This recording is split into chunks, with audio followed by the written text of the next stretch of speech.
Kamusta mga kababayan? Ako si #WalkWithLan at maligayang pagdating sa ating YouTube channel kung saan pinag-uusapan natin ang mga bagay na mahalaga sa bayan na may katotohanan, talino at konting katatawanan. Ngayon, pag-usapan natin ang isang lalaking hintayin natin na maging presidente. Pero sabi niya, Pasig muna. Si Mayor Vico Soto, sa kanyang ikatlo at huling termino bilang alkalde, ano ang mga plano niya para sa Pasig City sa 2025? Magiging legacy ba ito ng reforma o magkakaroon ba ng plot twist? Kaya naman, ihanda ang kape, mga kaibigan, dahil ilang minuto tayong maglalakbay sa mundo ng good governance, Pasig style. Kung bago ka rito, pindutin na ang subscribe button, i-like ang video at i-comment ang inyong saloobin sa baba. At kung gusto ninyong suportahan ang ating content, magpadala ng super thanks para naman may pambili tayo ng kape habang ginagawa ang mga ganitong video. Tara na, simulan na natin. Noong May 2025, muling pinatunayan ni Vico Soto na siya ang tunay na bossing ng Pasig. Hindi dahil anak siya ni Vic Soto, kundi dahil sa landslide victory niya laban kay Sara Diskaya na nagtapos sa 286,289 na boto kontra sa 24,151. Iyan ang sinasabi nilang Vico Magic. Pero teka, ano ba ang sikreto ng lalaking ito? Hindi siya nagpapalagay ng pangalan niya sa mga proyekto. Hindi siya nangaasar sa mga kalaban at hindi rin siya gumagamit ng high resolution. Ay, ako, pero seryoso ha. Ang tagumpay na ito ay patunay ng tiwala ng mga Pasigueño sa kanyang brand na pamamahala. Transparent, inclusive, at data-driven. Ngunit mga kaibigan, hindi ito pelikula kung saan happy ending na agad. May plot twist. Isang linggo pagkatapos ng kanyang proclamation, may nagsampa ng disqualification case laban kay Vico. Isang dating empleyado ng City Hall ang nagsabi na may kailangan daw siyang sagutin. Pero si Vico, cool lang. Sabi niya, hindi pa niya natatanggap ang kopya ng kaso. Klasikong Vico, hindi natitinag kahit may mga kontrabida sa paligid. Critical na tanong. Anong ibig sabihin ng landslide na ito? Ang suporta kay Vico ay hindi lang tungkol sa kanya, kundi sa kanyang pangako na reforma. Pero paano niya gagawing pangmatagalan ang mga ito? Dito tayo mag-zoom in. Ang puso ng plano ni Vico para sa 2025 ay simple pero ambisyoso, institutionalizing reforms. Sa madaling salita, gusto niyang gawing permanente ang mga pagbabago sa Pasig. Mga reformang hindi nakasalalay sa isang mayor lang. Sabi niya sa isang panayam sa GMA News. Kailangan na makakasiguro na yung mga pagbabago gaya ng pagiging bukas ng pamahalaan ay ma-institutionalize para maging pangmatagalan siya, hindi dahil lang sa isang mayor. Pero ano nga ba ang reformang ito? Una, transparency. Bago si Vico, ang Pasig City Hall ay parang telenovela. Maraming sikreto, maraming drama. Ngayon, dahil sa kanyang Freedom of Information, FOI Ordinance, halos lahat ng transaksyon ay bukas sa publiko. Pangalawa, procurement report. Alam niyo ba na ang Pasig ay nakakatipid ng mahigit 1 bilyon kada taon dahil sa mas maayos na proseso ng pagbili. Ang perang ito ay ginagamit para sa mga proyekto tulad ng bagong City Hall na pag-uusapan natin mamaya. Ito ang critical na ating pagsusuri. Magandang transparency pero may limitasyon ito. Halimbawa, paano kung ang susunod na mayor ay hindi kasing tapat ni Vico? Ang institutionalization ay nangangailangan ng legal na balangkas, mga ordinansa, sistema, at kultura ng accountability. Ngunit ang tanong, kaya ba ng burokrasya ng Pasig na panindigan ito kung wala na si Vico? At teka, paano kung ang mga kalaban niya tulad ng mga dating namumuno na inakusahan ng korupsyon ay bumalik? Dito natin makikita ang hamon ng kanyang plano. Alam nyo, kung si Vico ang magiging superhero, ang pangalan niya ay Captain Transparent. Pero ang kanyang kryptonite, mga lumang politiko may dalang vote buying accusations.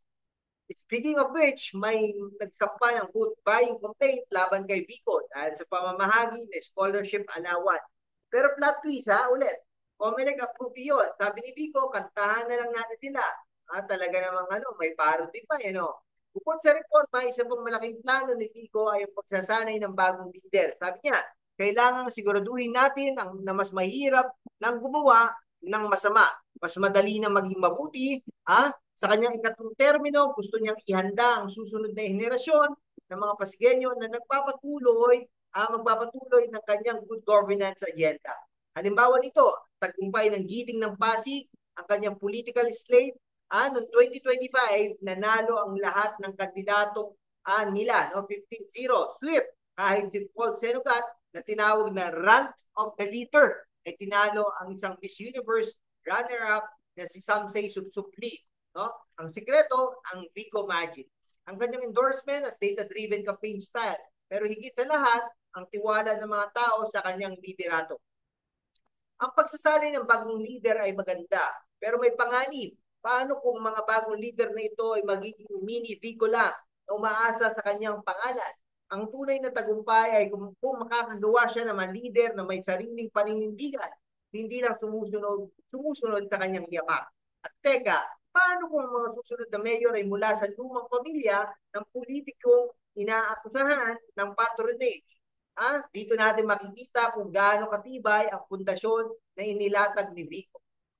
Alam nyo, kung si Vico ang magtuturo ng leadership class, ang unang aralin ay paano maging mayor kahit low rest ang food mo. Pero seryoso, ang kanyang focus sa youth ay isang game changer. Sabi niya, kabataan ng pag-asa ng bayan. Sana hindi lang ito code.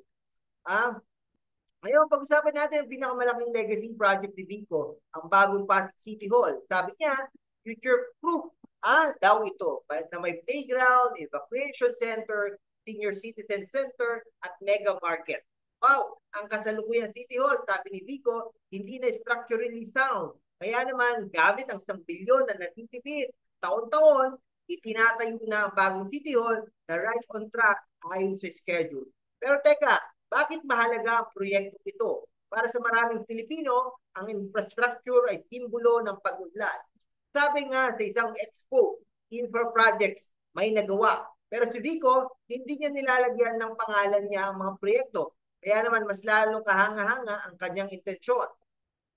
Ang bagong City Hall ba ay talagang para sa mga Pasigueño o isang paraan lang para mag-iwan ng visible legacy?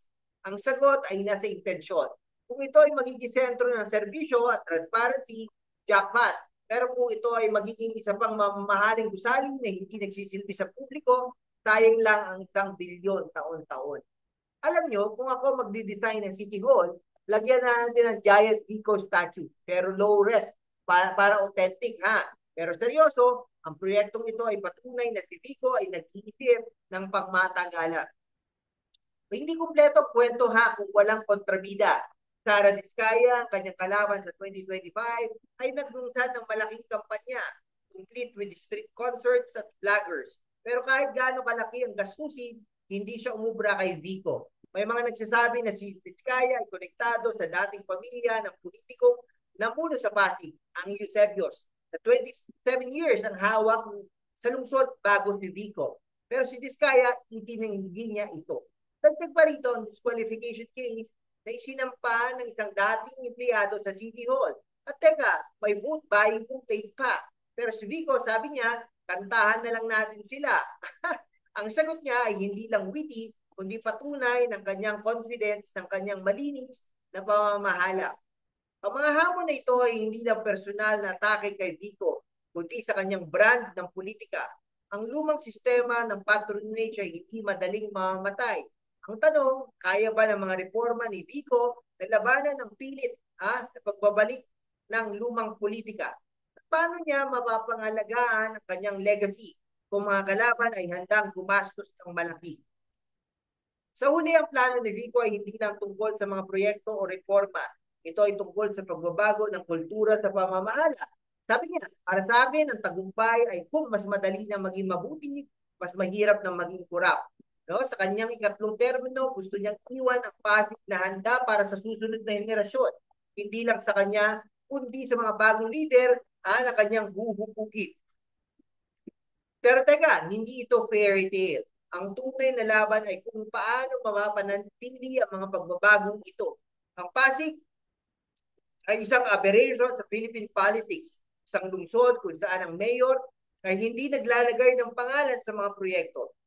Pero paano kung ang susunod na leader ay babalik sa lumang sistema? Dito natin makikita ang tunay na lakas ng Vico Magic. Ayan mga kaibigan ha, ang plano ni Vico Soto para sa Pasig City 2025.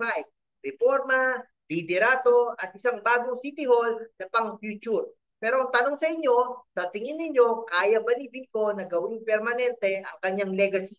O may kontrabida pa bang darating? I-comment ang inyong saloobin sa baba at huwag kalimutang i-like at i-subscribe ang channel natin. Gusto nyo suportahan ang mga ganitong content? Magpadala ng super thanks ha, para naman may pangkape tayo sa susunod na video. Hanggang sa susunod mga kababayan, mag-ingat, mag-isip at maging aktibo sa ating demokrasya. Salamat sa panonood at kita-kits ulit.